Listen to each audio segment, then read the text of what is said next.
Welcome to Time Traveling Team, the weekly podcast where we review every story of Doctor Who right from the very beginning. I'm Paddy. And I'm Tricia.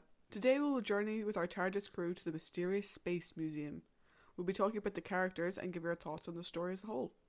We would also love to hear your thoughts on this story, and to join the discussion, you can check us out at Time Team on Facebook, Twitter and Instagram. That's TIMETEAMP. Or you can email us at timetravelingteam@teamproductions.com. Now though, on to the story recap. Episode 1, The Space Museum. The TARDIS lands on a planet covered in a myriad of other spaceships surrounding a large building. When the crew regain the ability to move, they notice that all their clothes have been changed back to their normal attire. The Doctor doesn't seem to think of this as a big deal, much to the shock of the others.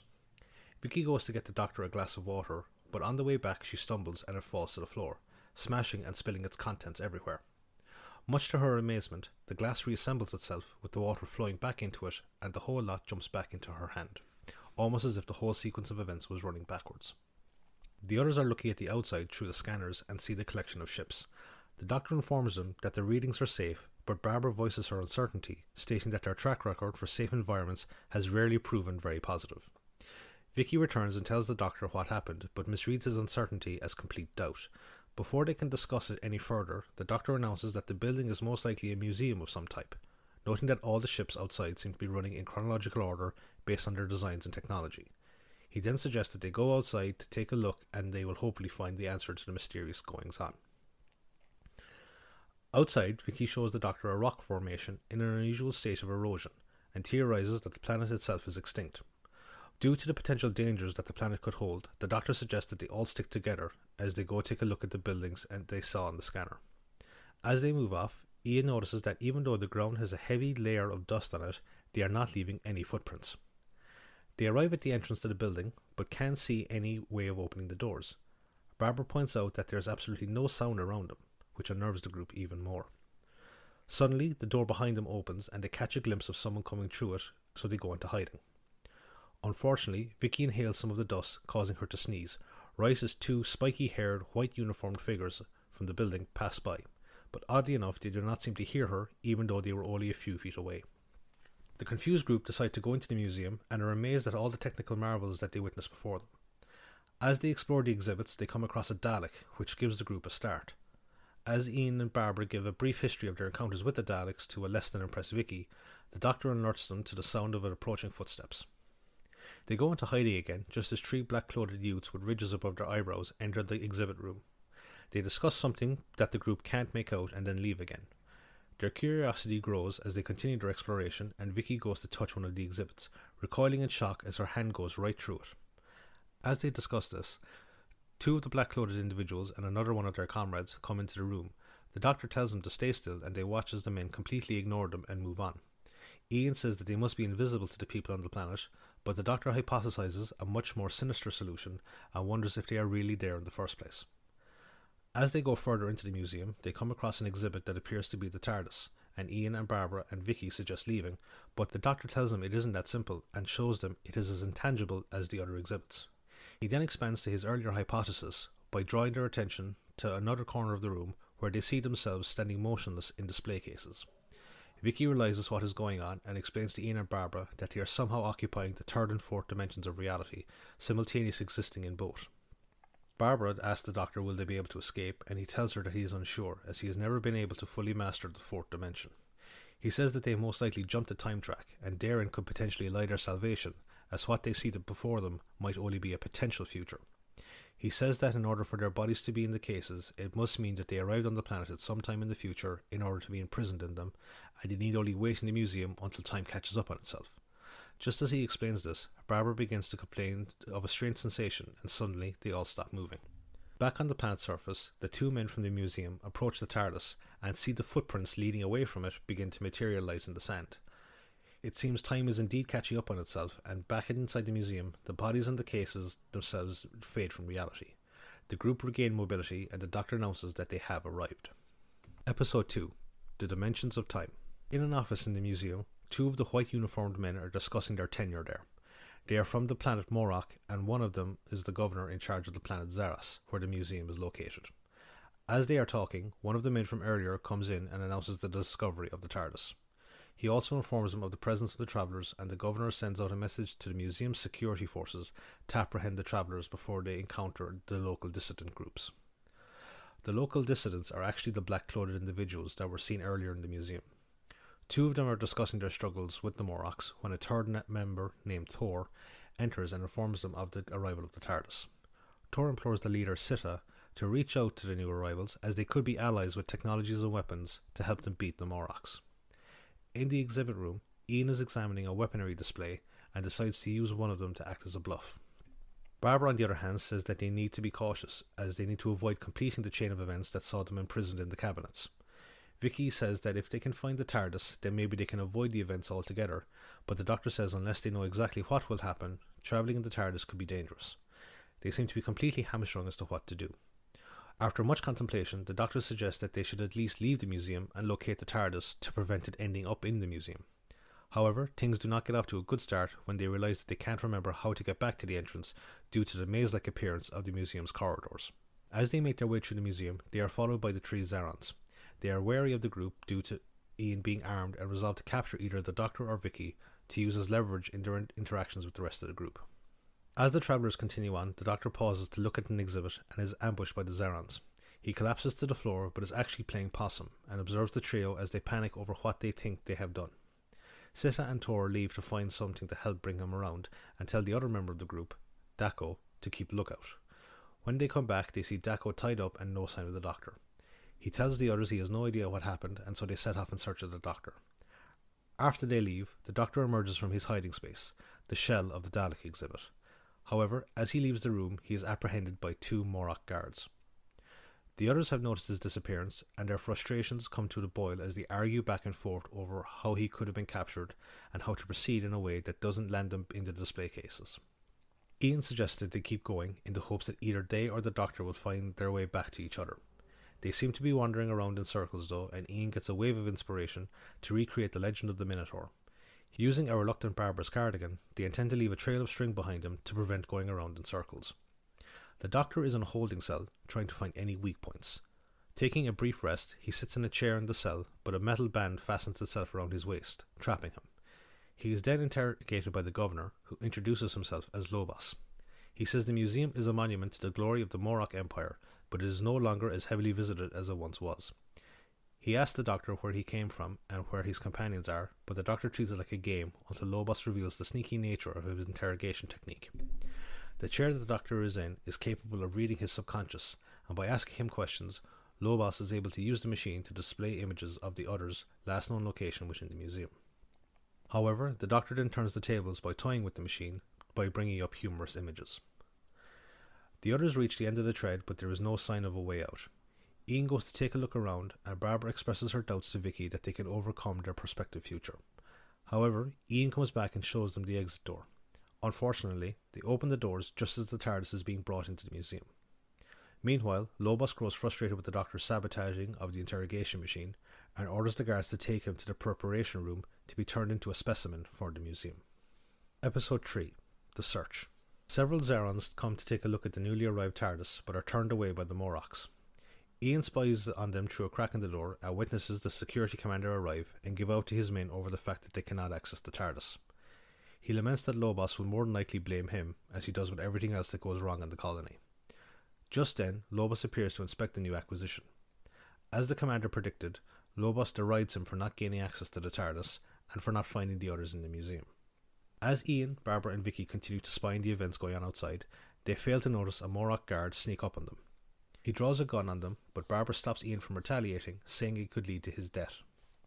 They again show frustration over the fact that they cannot take any action due to not knowing whether it may lead them to their future in the cases or not. Ian decides to take a risk and banks on the fact that the guard was most likely ordered to bring them in alive. He distracts the guard and wrestles with him for control of the gun, but the commotion draws the attention of the group outside. He tells Barbara and Vicky to run, and they race back into the museum before Lobos and his men enter. Lobos orders Ian to be taken to his office, but he manages to break free and incapacitate the guards transporting him. In their escape, Barbara and Vicky get separated, and Barbara hides in a storage room, which is locked by the guards after they inspect it. Vicky is grabbed by the Zarons, who try to explain their intentions to her after telling her that the Morlocks took the Doctor. In order to show their good faith, Tor sends Daco to find Barbara, and together they will try and find Ian. Ian has circled back to the TARDIS and attacks the Morlock guarding it. He holds him at gunpoint and demands to know where the Doctor is. The guard tells him he is in the preparation chamber, but they'll both be killed if they are caught interfering with the process. Ian refuses to relent and forces the guard onwards.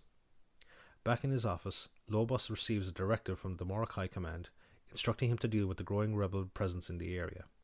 He decides to kill two birds with one stone and orders that the air emitters be attuned to release vast quantities of Zafra gas, which is a paralytic and will immobilize the travellers for their conversion into specimens and the Zerons into easy targets for annihilation. Daco arrives at the storage room and, after almost getting knocked out by her, retrieves Barbara. However, before they can leave, they are paralysed by the gas seeping into the room. Tor and Sita are explaining the current status of life on Zeros to Vicky. After the Morlocks invaded, they wiped out the adult population and made slaves of all the children. Once they began to reach adulthood, they were shipped off to different planets under Morlock control. They explained that despite their superior numbers, they do not have the necessary weapons to defeat the Morlock forces on Zeros. Vicky suggests that they infiltrate the armory and take the weapons that they need. Tor says that it will not be as easy as that, as the armory is protected by a sophisticated defense system that seems to operate as a lie detector. Vicky decides that in order to change the future, she may as well see if she can overcome the machine. They arrive at the armory and knock out the guard. They approach the doors and the computer comes online, asking a series of questions based on security protocol and permissions that make it nearly impossible for them to bluff their way past it. Tor and Sita state that they have no hope of succeeding, but Vicky rouses them by asking for their help in gaining access to the interior of the machine. She begins to tinker with it, and the results pay off as she has rewired the machine to answer different questions and accept her answers. Tor and Sita begin to raid the armory, and Vicky hopes that it will be enough to change their fate.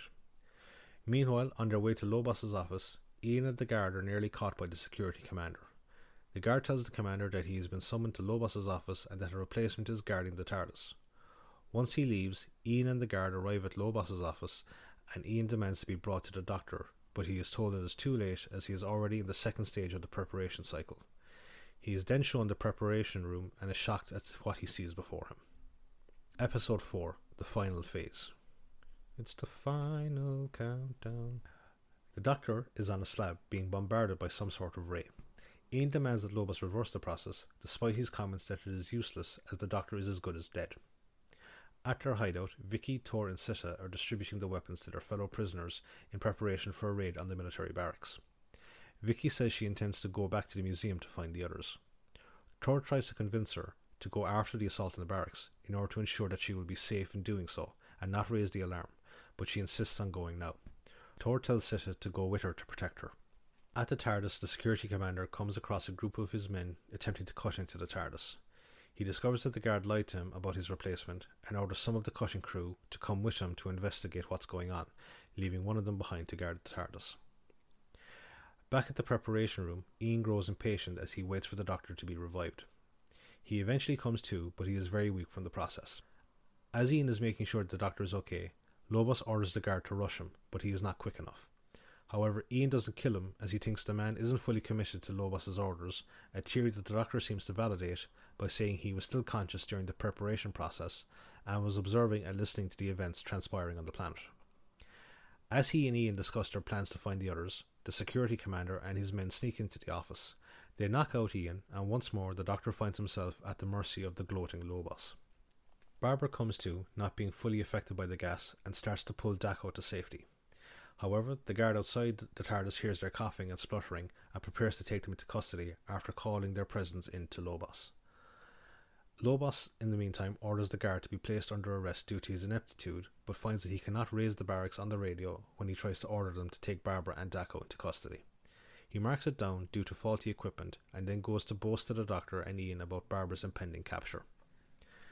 Barbara and Daco exit the museum but are immediately apprehended by the guard.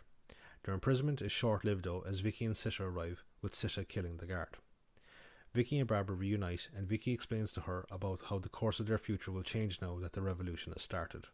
Unfortunately, their joy is short-lived as the security commander and the guard appear, killing Sita and knocking Daco unconscious. He takes the women prisoner again and brings them to Lobos's office. He shows Lobos the weapons he took from Sita, which causes him concern as they cannot contact the armory either. He takes solace in the fact that the travellers will soon be specimens in the museum. In the preparation room, Ian vents his frustrations at their recapture by smashing the paralysing ray, but the Doctor points out that there is more than likely spares for it. They again discuss the nature of their impending future and how nothing they did seemed to have changed its course. However, Vicky and the Doctor say that the impact they have had since their arrival could change the future for them, with Vicky stating the revolution could be what frees them. As if on cue, Tor arrives at the museum with his forces after they successfully destroyed the barracks and routed the Morok troops. They eliminate the guards outside it, and Tor revives Dako, who tells him what happened to Vicky and the others. Tor and his men arrived at the preparation room just in time to save the travellers from Lobos and the security commander, killing them both and thus freeing their planet from Morok control for the time being. Outside the TARDIS, the Doctor shows Ian and Barbara a broken piece of the ship's dimensional control, saying that it is the reason that they landed at two different points in time, as it started the materialization process but stalled briefly, causing the time to lapse. He goes to collect Vicky, who is trying to convince Tor not to destroy the entire museum in an effort to remove any reminders of Morok influence on the planet. Before he can back up Vicky's arguments, Ian and Barbara ask him what the new piece of equipment that is being placed into the TARDIS is. He tells them it is a time-space visualizer that he found in the museum and that Tor gave him permission to take. He promises to show him how it works later, and they all say goodbyes to Tor before disembarking. On a nearby moon, a Dalek monitoring station reports that the TARDIS is currently in the vortex, and the Dalek commander dispatches one of their newly created time machines to pursue it and exterminate their greatest enemies. End of the story.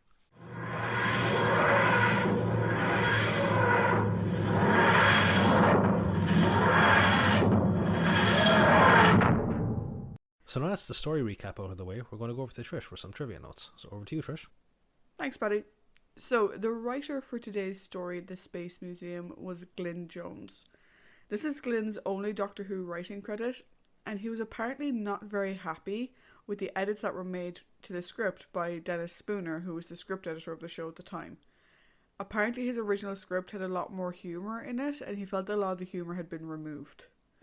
Dennis Spooner had apparently said that it was a bit too humorous for what he saw as, a good sci-fi story. Writing wasn't Glyn's only skill, though. He was also a theatre director and an actor. He returned to Doctor Who in an acting capacity to play Krantz in the fourth Doctor story, The Sontaran Experiment, which I actually really liked him in that story. I'm trying to remember him from that one. He was the guys that are on Earth, obviously, because he wasn't the Sontaran. He was the leader. No, he wasn't the leader. He was the older gentleman who captures Tom. Right. He had a good beard. Yeah, I think it's like Celine Dion, it's all coming back to me. Anyway, Glyn was one of only 5 people to work on the show as both a writer and an actor. The others being Vicar Pemberton, Derek Sherwin, Mark Gatiss and Toby Whithouse. Glyn passed away in 2014. The director of this story was Mervyn Pinfield. We have discussed Mervyn before, as he previously directed some episodes of The Censorites and Planet of Giants. He was also the show's associate producer for the first season and a half, From an Unearthly Child up to the Romans. Mervyn passed away in 1966. I suppose it's kind of sad and bittersweet like that Mervyn passed away just when his era of the Doctor was finishing up, so when William Hartnell moved away from the role, Mervyn passed away. It's kind of weirdly, scarily poetic in some way. Yeah, but the one thing I'm glad of, though, is that he obviously put a lot into the show, as the associate producer with Verity. I am glad that, it was massive by 1965. Oh, yeah. Even in 1963 and 1964, it was massive. Yeah. So at least he got to see it, he got to see the success that it would be. It would have been very disappointing if, Doctor Who didn't really, kick off until, 1967 in terms of a fan base, and he missed it. Yeah. So at least he got to see that. True, very true. The air date for the story was the 24th of April to the 15th of May, 1965. The Space Museum was the first, though by no means the last, Doctor Who story to tackle the idea of alternative timelines. It's something that will come up again. The first episode of this story begins with a brief reprise of the final scene of the Crusade, and this is the only clip, or this clip is the only surviving footage from the Crusade's final episode, The Warlords, which we discussed last week, is a missing episode. Yeah. It's strange, like, when you hear about, like, the missing episodes and the missing stories, and like some of them are completely missing, but the only surviving footage of them might be the start of next week's story. Yeah, it's one of the things that makes me kind of glad that the stories all fed one directly into the other. Because at least you do have the option, in some cases, to have, at least you get to see what the actors actually looked like or something like that. Yeah. It's holiday time again for the cast of Doctor Who. This time it's for William Hartnell, who was on holiday during the filming of episode 3, and so only appears in the reprise from episode 2. Mm-hmm. And on to our cast. So, Tor is played by Jeremy Bulloch. This is the first of 2 Doctor Who acting credits for Jeremy, the second coming in the third Doctor story, The Time Warrior, where he plays Hal the Archer. But Jeremy's probably known to most sci-fi fans as the body of Boba Fett. He was the guy in the suit, though he didn't provide the voice. Either time, isn't that right? Because even in the original Yeah, cut, no, he was never the voice. He's only the guy in the suit. And after meeting him at a convention, I can say that Jeremy Bulloch is one of the nicest people out there. He is just a complete gentleman. He is so nice. The one regret I have from that meeting of him is I have discovered now that I made a bad choice that day. So on the day, I got him to sign a picture of Boba Fett because it was a Star Wars event. Yeah. He actually very rarely signs pictures of Hal the Archer. And like if you're going through there's a lot of online auctions and sellings at the moment of autographs because of lockdown and everything. They're all of him as Boba Fett. They're very rare to get him as Hal the Archer, and I'm kicking myself I didn't get him to sign one as Hal instead. And it wasn't for lack of trying, because he did try to sweet talk you into getting that second autograph. Yeah, but Yeah. I would have had to pay for both of them, and at the time I wasn't exactly flush with cash. Yeah. No, No, but but flush now either. like he was there with his wife, and like they're a lovely couple. They're very nice people. Yeah, they were lovely. If he's ever at a convention, definitely go just meet him, and even if it's just to get like a kind of a nice to meet you type thing, he'll make time for you. Yeah, he's great. On to Sita. He's played by Peter Sanders. This is Peter's only Doctor Who acting credit. He was also in Fact and Fiction, Yorkie, The Dick Emery Show, and the ever-present Zed Cars, we're on the board. Yes, we are. Peter passed away in 2019. Daco is played by another Peter, this time Peter Craze. This is the first of 3 Doctor Who appearances for Peter Craze. He would return to Who to play DuPont in the War Games and Costa in Nightmare of Eden. His other acting credits include Blake Seven, Bergerac, The Bill, EastEnders, and Zed Cars. Yes. Lobos was played by Richard Shaw. Again, we have the first of 3 Doctor Who appearances for Richard. He would return to play Cross in Frontier in Space and Locke, I think is how you pronounce it, in Underworld. It sounds like you're describing his temperament. He played Cross in Frontier in Space. Hey, that's the name. What can I do about it? Next week he plays Whimsy. Richard's other acting credits include Matlock, Coronation Street, The Famous Five, Softly Softly, Freewheelers, and again... End of Alphabet Automobiles. Yes. We have to think of new ways to say Zed Cars, otherwise it just gets very repetitive and boring. Richard passed away back in 2010.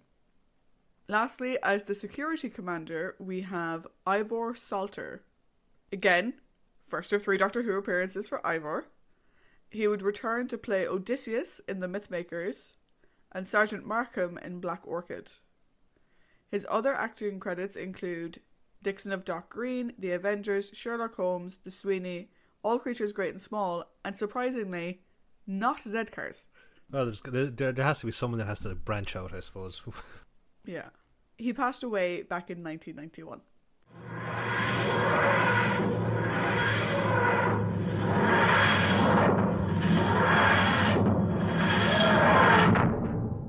So that was our trivia segment for the day, and now we move on to our character discussion.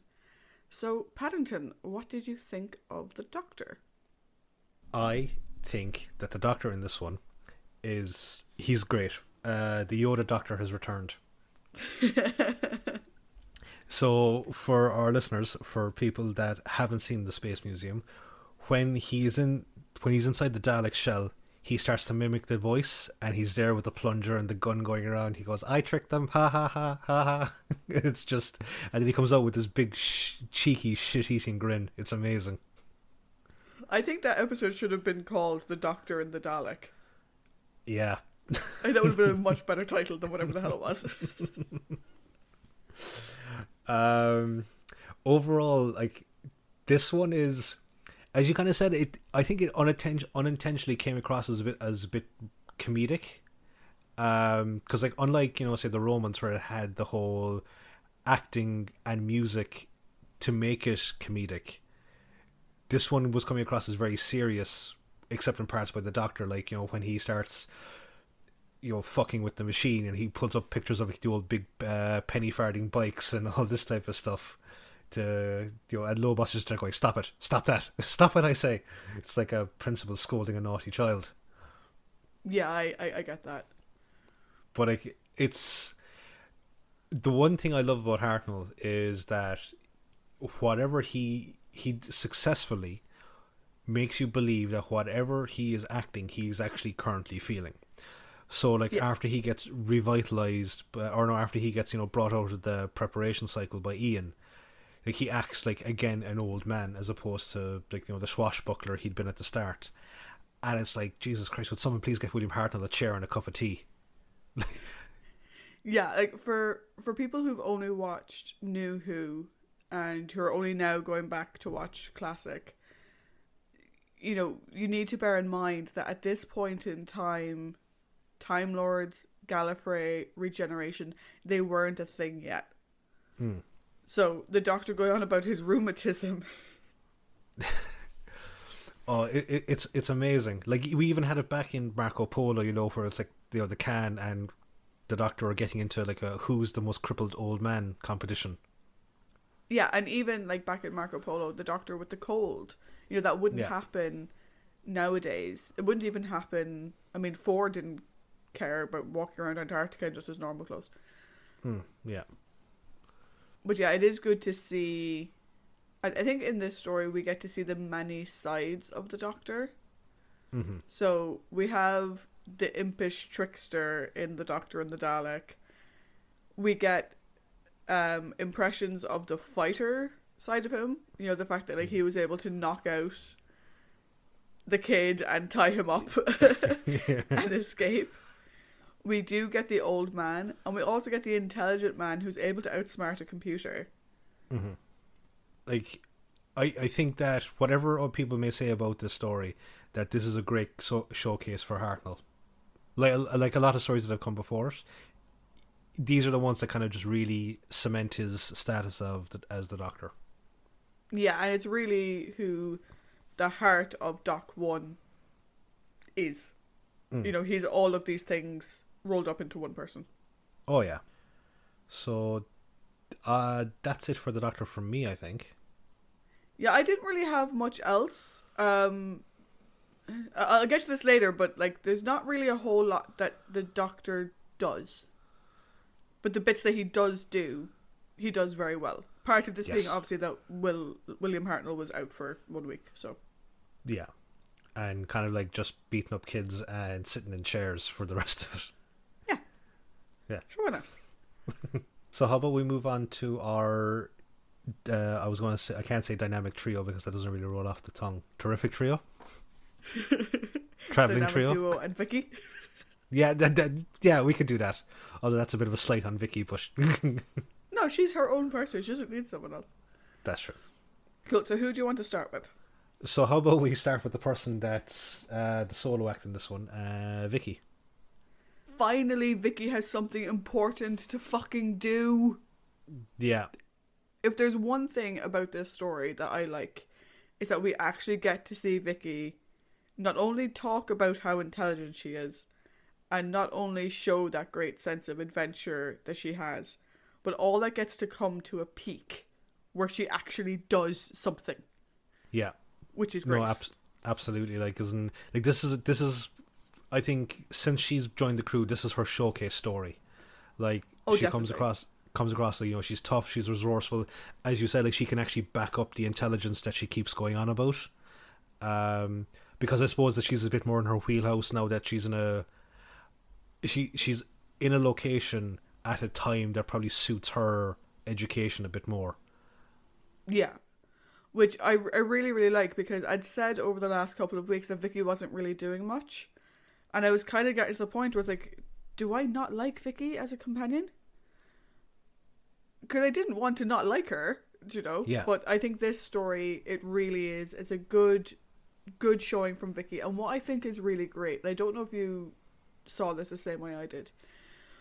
What I think is really great, and what I think is hopefully inspirational for younger viewers of the show, is that it wasn't her bravery that turned the tide of the rebellion on this planet. It certainly helped. She is very brave. But it was her intellect.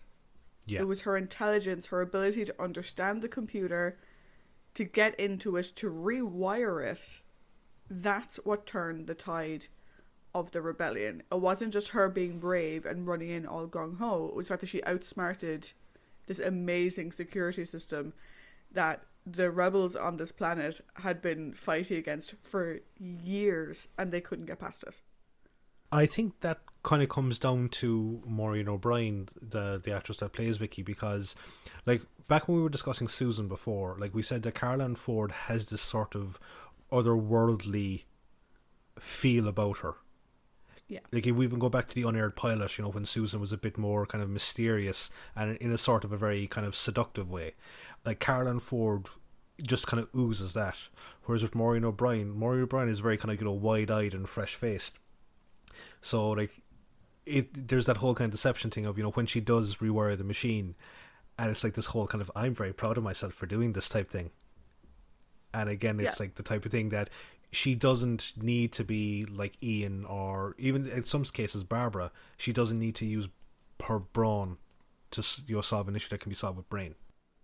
Yeah, and what I love as well is that, like, it only takes her like a couple of questions when they're first trying to get into the armory. You have the two boys who are like, oh no, it's a waste of time, it'll know. And she's just like, shut up, give me a second. Yeah. Let the questions play through. Okay, I figured it out. Get me into this panel and I'll get us in. And you're like, go on. Use that amazing future brain of yours. And let's not take away from the fact that if this machine is all fucking powerful, like, it can be rewritten that easily. It's like, she's showing off for, like, her technical acumen. It's like, finally I can get Barbara to, realise that I'm smart. Hey, I don't think Barbara ever questioned Vicky's intelligence. No, not at all. But it's like, because, like, again, as I said, like, she was never in a scenario that she could actually show off her aptitude, Yeah, it was all talk, not any action. And this time we got to see her intelligence in action, which I love. I also love her little kind of, but I was going to say it first moments, like when people are, like, okay, like the adults are talking and she just kind of throws a little bit of a huff. Like, she's so cute. Yeah, but, like, she's also the one who kind of works out the whole fact that, like, she's the one that explains to Ian and Barbara what's happening. Yeah. She dumbs it down for them. Oh, like, I think this is a really good showing for Vicky. Yeah, very good. So, moving on to the dynamic duo. Who are we going to talk about first? I think we should talk about Barbara first. But I will point out, I do have one line that applies to them both. Which is, at one point, Mummy Barbara and Daddy Ian are fighting, and I don't like it. No. I really don't like when they're at odds with each other, because it gets really visceral.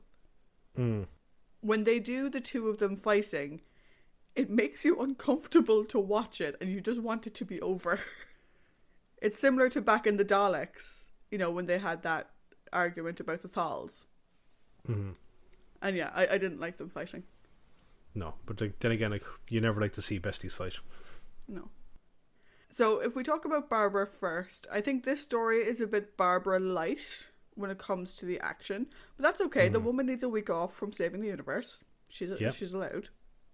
What I do love, though, is that even when she's being rescued by Daco, she's the one who ends up rescuing him and urging him onward through the smoke, refusing to leave without him in true Mama Barbara style. Oh no, big time. It's a case of like, she's almost like, I know that I don't think you've seen it, but she's almost like Mickey from the Rocky movies. It's like, come on, get up, you son of a bitch. I didn't hear no bell. I haven't seen the movies, but I'm familiar with the character just in general. Yeah, so like, or even for me, just kind of going off on it at various points in time. But yeah, no, it's like that whole thing of, Barbara has this thing of where when she gets involved in a conflict, she seems to take it on really personally, almost. In the sense of like, okay, I'm involved with these people now. I'm going to do my damnedest to make sure that I can save whoever I can save. Like when she was in the Dalek invasion of Earth, despite the fact that it was, initially she was going to be used as, I'm going to say kitchen staff. Like she ends up doing the whole thing of kind of dragging Jenny around the places, like, and Jenny is the actual member of the Resistance. So here again, it's not to the same extent, but she is very, come on, we've got to do this to make sure that one, you're safe and we can get home as well. Yeah, I think one of the things that we see in Barbara throughout the show, so starting with the unearthly child, though we see it less so in that story, and going right up to now, is she has this unending well of internal strength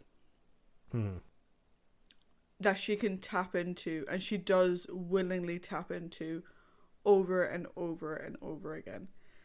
Even when she's, from a certain perspective, even when she's the one who's in jeopardy, thinking about the Crusade last week, thinking about the Romans, thinking about Reign of Terror, this story, even when you would assume, oh, well, she'll just pass out and someone will have to save her, she has this unending strength of will, almost, that is quite amazing to watch. And after last week's discussion of the Crusades, I actually started reading the Target novel. I didn't have time to read it before we recorded last week.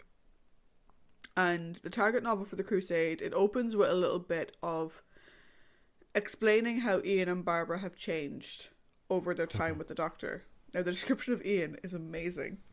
They're almost describing him as like this bronze Adonis who's like all muscly, and which is just fantastic. And I'm sure William Russell loved that depiction. But with Barbara, they're like, the change in her is slightly different. Yes, she's a bit more defined. She's obviously been a bit more physical than she would have been as a teacher.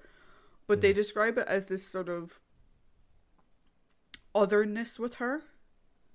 And again, this sense of strength. I think that's really what we see in Barbara in this story, is even though she doesn't do a whole lot, we get to see that sense of strength and that will coming through.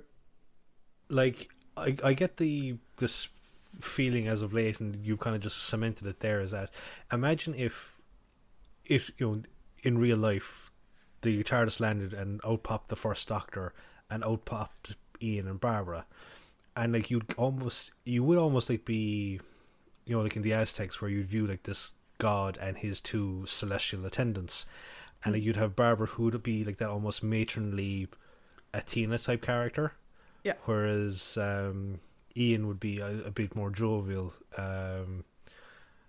Just basically combine all the heroes together and you get Ian. But it would be just kind of cool, and it would radiate off them, I think. Yeah. The thing that I do think about from time to time is, if we were to do Ian and Barbara now, how would they change?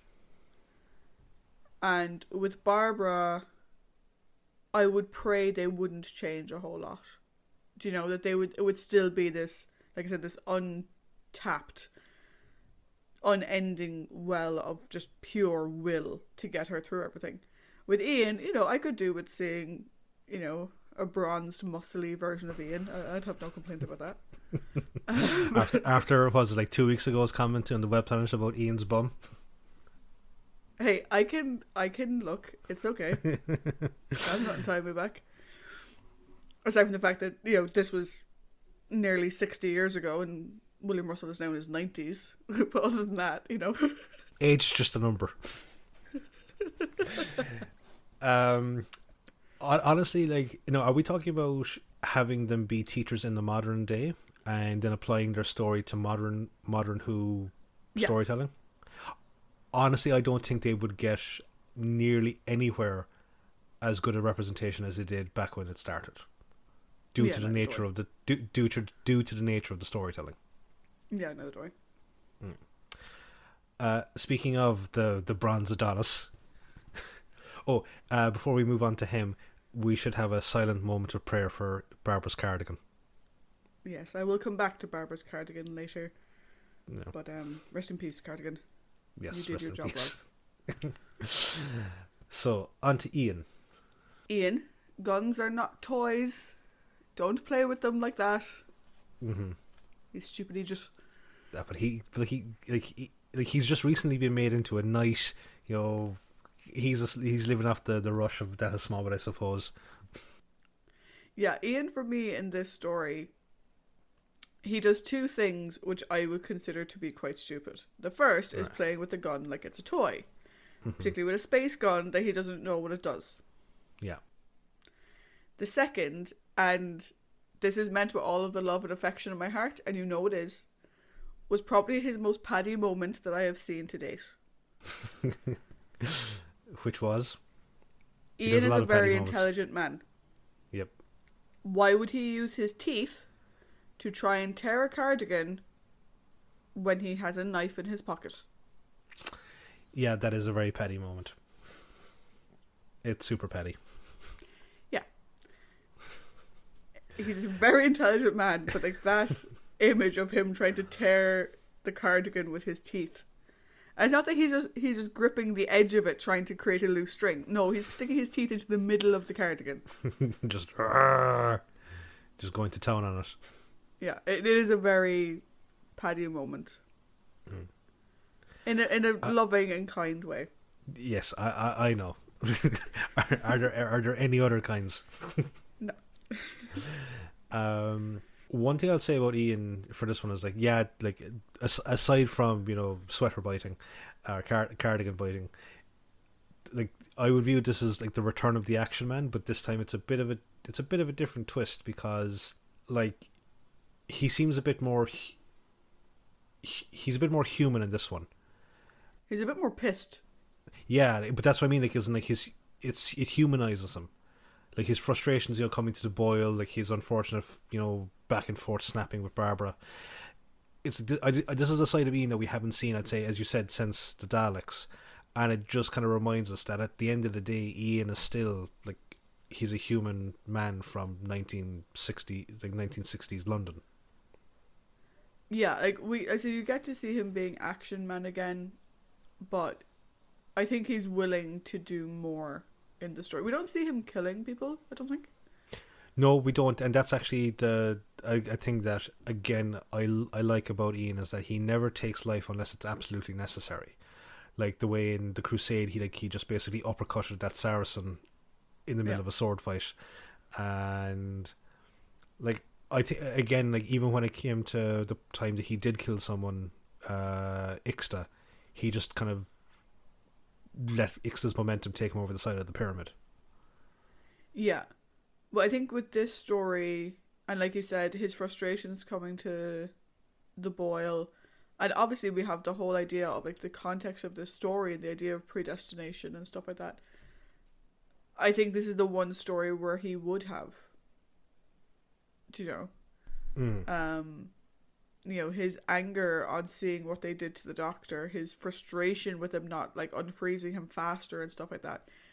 It is a very human side of Ian, which I think we kind of needed. As much as we joke about Ian Chesterton, Action Man, Action Man is made of plastic. Yeah. And it's good to see that Ian isn't.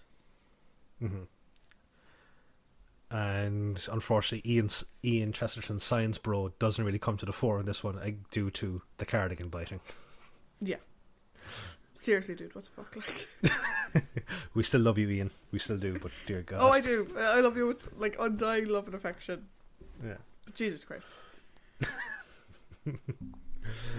So how about we move on to our companions for the week? So Sure. So we have Tor, Sita, and Daco. So do you have a preference of order for the three boys?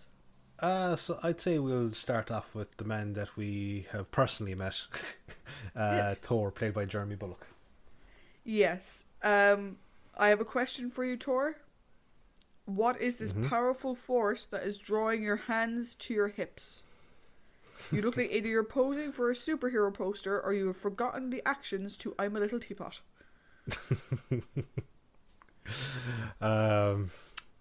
I never actually noticed that. I was kind of too taken aback by the every time they kind of focused on him. It was like, Jesus Christ, like those head ridges. They're not quite Klingon, but they're just like the subtle ways that they try to make someone look like an alien, like in this particular story. It's like, God, you're really running out of ideas, aren't you? Or do you just not have the budget for it? Yeah, well, bear in mind that they're running around in what's basically a black polo shirt, or a black like turtleneck. Turtleneck. Black jeans and Converse. Yeah. All the money was spent on the Morocks. Fucking Morocks. But yeah, no. If you take a look at it again, anytime he's stood still for more than about 2 seconds, his hands go to his hips. It's very funny to watch. In fairness, though, for a gaggle of teenagers, he's a very good leader. You know, he seeks and follows advice from others, but he's not afraid to jump in and get his hands dirty. I liked him. I thought he was really good, except for the posing thing. Yeah, no, he is a good leader. Like, that's the thing that I kind of have noted down here as well, other than the fact that sometime in a galaxy far, far away, a Mandalorian will be born of his blood. But no, like, I noticed like that he's a really good leader, and as you said, like, pretty much, I think you might have read my notes in the sense of, like, he looks for advice, he doesn't discount it when it's given, he looks at all the options, and I would have been very curious to see him join the crew. Yeah, I think so. And this is, when we get to the Time Warrior in the future, this is going to be a bit of a theme with poor Jeremy Bulloch. Dear God, just give Jeremy a chance. Take him on board. Yeah, no, I think he would have been very interesting. I think he would have been a good partner in crime for Vicky. Mm-hmm. But then you have to consider the Doctor is Vicky's partner in crime. So Yeah. Tor would kind of be unnecessary. Yeah, was it? Sorry, there isn't enough room for you, but it's huge. Sorry, all full up. Sorry, it's taken off. So, moving on to Sita. What are your thoughts on Sita? He's very. The other kind of reminds me of First Elder and Second Elder from the Sensorites, in the sense of, like, he's a bit more of a pragmatist. Like, even though, like, he, like, still wants the same things, you know, for Thor and the rest of his people, he's the realist. And I would say, like, that he prefers to wait for the sure thing, but not in a cowardly way, more in a, we have X amount of resources, let's see the best way to utilize all those resources. Yeah, I think he tries to be the voice of reason in the group. You know, the responsible one. Yeah. I do wonder how many ideas he has come up with only to see them dashed, to sort of make him so reserved when it comes to action. Not that he won't take action, but the fact that he has to, you know, like I said, think things through and is this the best possible outcome? I wonder how many ideas he has come up with or he has seen people try to implement only for them to fail. Like, you see, this is the thing about this current era of Doctor Who, and, like, I think I made a comment about it. I know I made the comment on some other story, but you would love to know what happens to these characters either before the adventure starts or afterwards. And, like, we've been told that the entire adult population of this planet has been wiped out.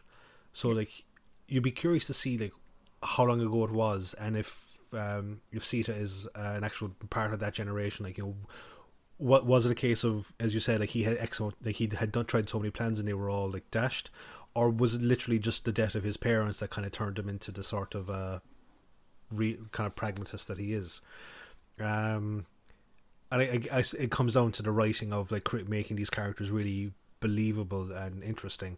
And for me, I honestly got a small bit upset when he was killed. Me too. Like in that same scene, we see Daco go down as well. Yeah. Which at first I was like, "Ah, come on!" Like he went through so much to get through all of that gas, and Barbara helped him all the way, and blah blah blah. But then we see Daco get back up again, and you're kind of waiting for Sita to also get back up, and then you realize he's not going to. Like, again, the hallmark of Doctor Who is that, like, kind of jumping the timeline a small bit, the quote from 9, which is "just this once, everybody lives." There's a reason that he had to say "just this once." Yeah, which is unfortunate. And how about we move on to Daco? Yeah, I have one line for him. No, he's lovely. In fairness, he's great. Yeah. He's a lovely character. But the one line I have is that he goes to save the lady and gets saved by her in return. Yeah. I think he's like the baby of the group. I can see that. Also, I think I mispronounced his name. I said Daco as opposed to Daco. So yeah, don't get those two names confused. It's like I have a feeling that, you know, I think he is the baby of the group, and he gets like the really easy assignments, which turn out unfortunately not to be quite so easy. You know, in the whole sense of, oh, you go and retrieve Barbara. She's in a secure location, like that type of thing.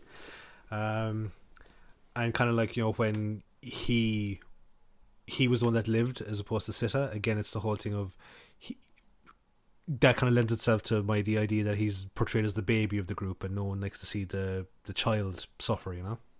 Yeah, I think as well, despite the fact that they're all kids. Yeah, I think as well as the idea that, like, you know, you see it often in movies and TV shows, like the realist dying for the optimist to live type thing, do you know? Yeah. Or I think in terms of the two archetypes dying for each other, realists die a lot more for optimists than optimists die for realists. Yeah, because it's you know, helping drive home the realist point that this is not a game, or this is real, and you need to be wary and stuff like that. So, onto the villains of the piece. Yes, the Morocks, or as they should probably be more aptly referred to, the morons. Yep, I was waiting to see which one of us would actually come out with it first. Yeah, this wasn't just us. This is a very common comment on these people. So we have. Do you know what they actually? Sorry. Do you know what they remind me of? What? Like a really inept version of the Kardashians. Yeah, kind of. I got like, yeah. That's why, like, by the tone of your voice, you're like, really? I don't think quite. That's why I said inept. Yeah, like they're the oppressing force. But I can see, you know, maybe when they first arrived on this planet, them being a bit more Cardassian-esque. Yeah, because I think that's one thing that gets really lost in this story, is that the Space Museum is meant to be like a monument to the victories of the Morok Empire. Yeah. And like, these are the guys that apparently can beat the Daleks, so much so that they make that they have exhibits of them in their museum. Like, I don't really get that from these particular representatives of this great empire. Yeah, no, neither do I. So if we talk about these particular representatives, do you want to talk about the security commander first, or Lobos? Lobos? We'll do Lobo. Bring back Sheriff Lobo. No, we'll do Lobos. So Lobos is a bureaucrat who clearly hates his job. Oh yeah. Who manages everything from his office and is not willing to put in any real effort at all. No. Like, it's a small little backwater. It's like, I should be on to bigger and better things. Yeah, but at the same time, he's in his office pressing buttons, and he never once leaves his office to figure out what the fuck is happening. He's like, no one's replying to me. Why is no one replying to me? Oh well. Yeah. It's like if things get fucked up, I'll just blame someone else. Yeah, the other thing about Lobos as well is that, he clearly takes some sort of sick pleasure in capturing the Doctor, but then he ruins it. So he's doing this great, like, sort of villain, questioning piece. And then he ruins it by explaining how his super powerful frickin' machine works. Had he not explained how it worked, he actually may have got the answer he was looking for, because at the start, it works really well. If you'll just wait here, Mr. Bond, I will wait as this slow saw starts to descend. Please don't push the button that stops the saw. Yeah, I was like, dude, you were doing good there as in good for a villain, for like a grand total of about 90 seconds. Yeah. And then you fuck it up by explaining how the machine works. Like, he does not come across as threatening at all. Like, No. if anything, he just comes across as more of a, like, how would he fucking be a thorn on the guy's side now? Like, or what will he do to just, stall their inevitable victory type thing. Yeah, and I wonder if his characterization and the characterization of the security commander and the security forces in general, if they had left in all of the humor that was meant to be in this, if it had been edited in a humorous way, would that have made more sense? Yeah. I don't. It reminds me of, like, those movies that they're done for such dramatic purposes, but the dialogue and the characters, like, it just comes across as, it's like that movie The Room. It's become like a huge cult comedy classic, despite the fact that it was meant to be, like, made as a serious movie. Yeah, like, if you think about it, I mean, at this point in the show, like, these are episodes like 78 and 79, 80 or something like that, in terms of production. Close enough to it, I think. Yeah, so if you imagine, like, they're coming close to 100 episodes. And what do most sci-fi shows do with 100 episodes? They go one of two ways. They either go super serious, or they take the piss out of themselves. Yeah. Was this meant to be them taking the piss out of themselves? Like, this villain, was he meant to be a funnier version of the guys we've seen before? Like, if you imagine the guys from the Keys of Marinus, from the civilized part of Marinus, Milanus, yeah. Yeah. Was he meant to be kind of a parody on them? Maybe it's, like, meant to be some sort of thing of that, maybe like the arrogance of empires. Yeah. Like that after they've been in power for so long, they start to get lax.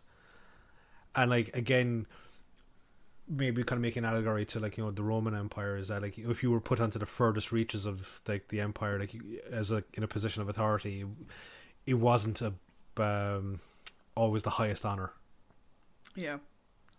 So shall we move away from Lobo, which I'm now just going to call him?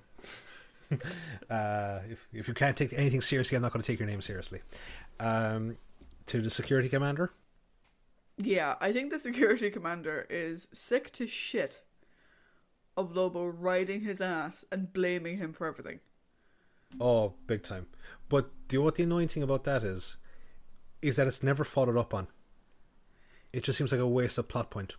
Yeah, like, you kind of get the sense that he would stab anyone in the back to save his own ass. But we never see, other than, like, blaming one of the guards and giving him a stern talking to in front of the boss. Yeah. We never actually see that come out, but you kind of get the sense that he really could, break and do something seriously fucked up. Do you know who he kind of reminds me of? And it maybe kind of goes against that aspect of it. The first guy to get force choked by Vader in, like, A New Hope.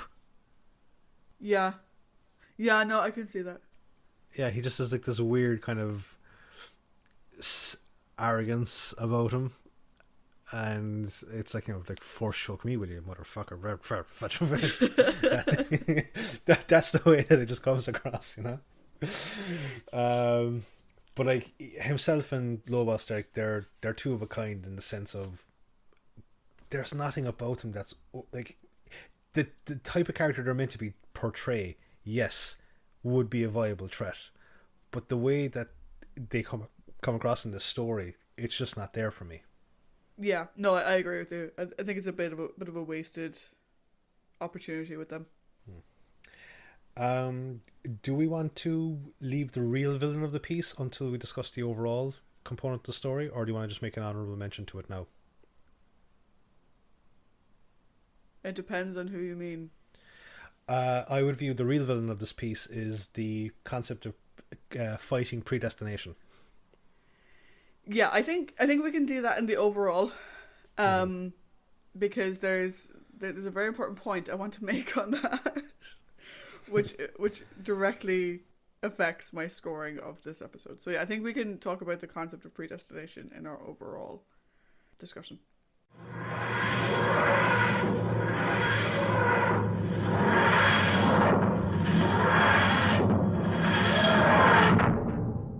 So that's the characters covered. So now we're now going to move on to our overall discussion. So Trish, you lead us away. I need to say this at the off.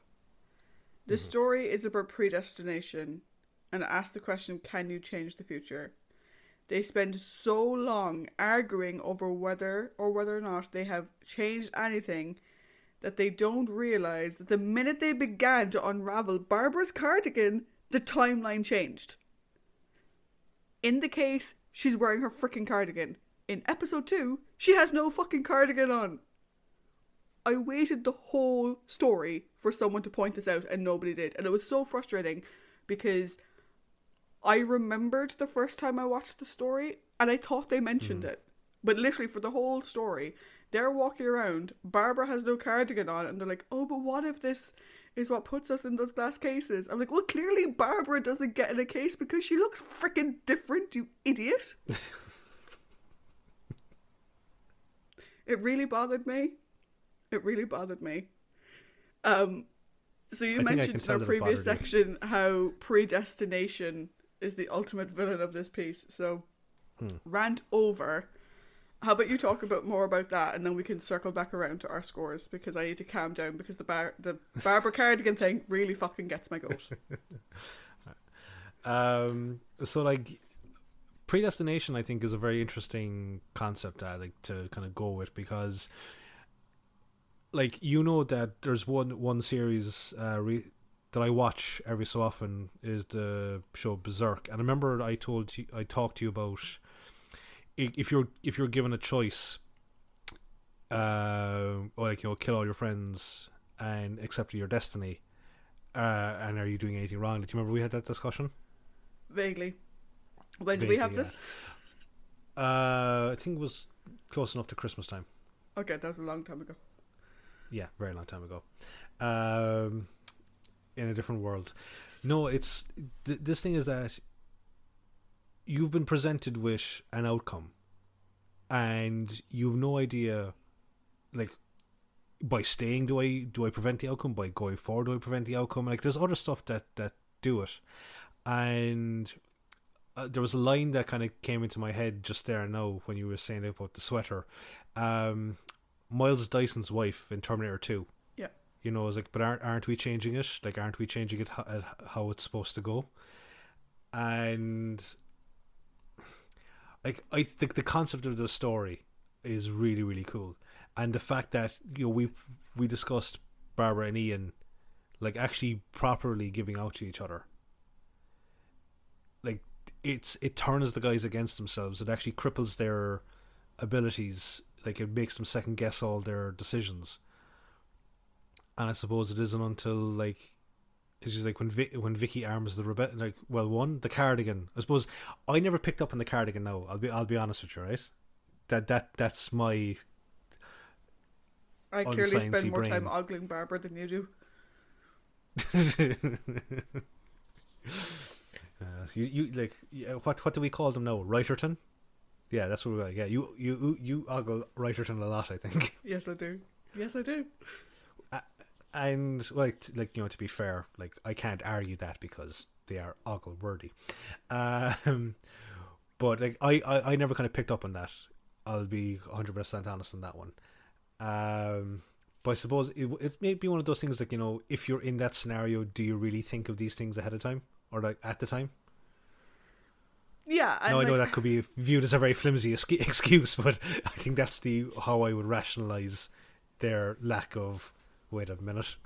yeah, I mean, given what you're saying about predestination, the effect that it had on the characters, how just short they are with each other and things like that, you can kind of explain it away. It will bother me till the end of time. And again, I need to get the Target novelization with this and see if they mention it there either, because I'm convinced I saw someone mention it somewhere, and I thought it was in the episode. Now, do you mean the end of time as in the actual concept of the end of time, or do you mean the David Tennant send-off? After which point it no longer becomes an issue for you. No, the concept. What I think with this story, though, and I suppose I can start going into my scoring at this, right? So I gave this story a 2.75. It would have been lower, but the initial concept and the first episode were really engaging. I think it presented this, this was going to be the first time we were seeing predestination for our characters. So we'd seen them in Rome, and we know that Nero burns Rome. We know that historically. But this is their personal timeline that we're seeing play out. And so it was a really interesting concept. However, if you're looking for a good story that focuses on predestination, there are so many others that do it better. You mentioned Terminator. I mean, half of Star Trek Next Generation was basically stories about, hey, we're stuck in a time loop, we need to fix it. The Stargate SG-1 episode where Teal'c and O'Neill get stuck in this time loop. There's so many ways that sci-fi has done it better, and I'm sure Doctor Who has also done it better, that I just think it was such a wasted opportunity. And again, would it have been better if the humour was left in? Maybe. It'd be interesting to read that original script, I think. But for such a mind-fucking concept, I think they dropped the ball massively. The cardigan being only the frickin' tip of the iceberg on that. The other thing with this is the villains are meh. The rebels are also meh. I mean, they're a bunch of teenagers who the villains that run wild. They don't kill them off. They just force them to move along. Like they were a security guard at a mall getting some loitering teenagers to, move on to a different shop or something. You don't get any sense of danger between these two opposing factions. Yeah. Other than one has better dress sense. That's really about it. Like they actually treat them like, I wouldn't even say they treat them like hooligans, because they don't even do that much. It's literally the Morlocks are the bored security guards who want the teenagers to move on down to a different mall or move on down to a different store and stop bothering us. And that's it. So, who do you think has the better fashion sense? The Gary Glitter fan club or the Talking Heads guys? I'm more a fan of the turtleneck and Converse. Yeah. That was the thing. Like, it just looked like the fans of two different bands or two different styles of music were just like getting into a disagreement. Because the Morlocks, they look like members of the Gary Glitter band. Like with just like those weird white bulky shoulder pad outfits and their spiky hair. I'm a bit, I suppose, a bit more lenient, or not lenient isn't the right word. I don't know what is the right word. My score is 3.75 because, yeah, and I know I agree with you that there's a very kind of not small soldiers, toy soldiers, the Will Wheaton movie. Yeah. Feel about this, with the kids trying to rebel against the Morlocks, and I was like, yeah, like at the start, I get the thing of like, okay, you have dissident groups, why aren't you putting them down, as opposed to just kind of come on, shoo, get away. But then obviously Lobos makes the decision, like, how about we just paralyze them all, and that will make them easier to kill later in a while. But what makes it stand out for me is with the exception of Moron, Lobos and the security commander. I'm a real big fan of the performances by all the cast in this story, and I think that's what kind of netted the score for me. Is like we have Ian and Barbara's performances, we have Vicky's showcase, we have the Doctor having a whale of a time, and I'm always a big fan of the Yoda Doctor, and there is the thing of predestination. Yeah, I'll be honest, I incorporated all those factors into my 2.75. I feel really bad giving this such a low score, but different people are going to like different episodes and like different things about different episodes. The one thing that I came away from this story thinking, other than fuck the cardigan, was that I felt really bad that, for me, as someone who was kind of struggling to accept Vicky in the group because I felt she wasn't doing much, I felt really bad that her powerhouse story, to me, was so fucking forgettable. Like, this episode if you're to buy the DVDs, this comes box up with The Chase. And just to give you some context, right, The Chase has 2 discs for the DVD release because there's so much special features. The Space Museum has 2 special features. One quite sweet, it's William Hartnell's granddaughter talking about her grandfather. That's quite sweet. The second is called In Defense of the Space Museum, and is basically a fan saying how surely it can't be that shit. Just give it a chance, okay? Come on, guys. Yeah, so for me, I tend not to follow, the norms of what everyone thinks is a good episode or not a good episode, but I think for this story, I have to agree with the general populace. But like, that's always going to be the case. Like, sure, like even back when we first started, like our very first episode, like we were off on our scores. Like we were different on our scores about the unearthly child and then the Daleks. Yeah. So, was it? I think it was time for a bit of a disparity in the scores. Yeah, a random piece of possibly useless information for people to know. In season 1, my average score for the stories was higher than yours. Yes. So far for season 2, you're trending higher than me. Interesting. We shall have to see how season 2 ends. Yes, we will. Although season 2 ends really weirdly, from what I remember. Anyway, sure, we shall find out as we get there. Yes. So, do we have anything else to add on the Space Museum? No, I'm pretty sure that we have gotten everything we wanted to get across, which is cardigans. Cardigans are very important. Yeah, people need to pay more attention to Barbara's clothes. Yes. For plot purposes, not just ogling. Yeah. Oh yeah, that's what I meant. Yeah, exactly. Yeah. Anyway, join us next week when we will be discussing The Chase. Ooh. That's not my attempt at doing the theme tune. That's meant to be a spooky sound. So, until next week, guys, look after your cardigans, and we'll talk to you. Bye. Bye.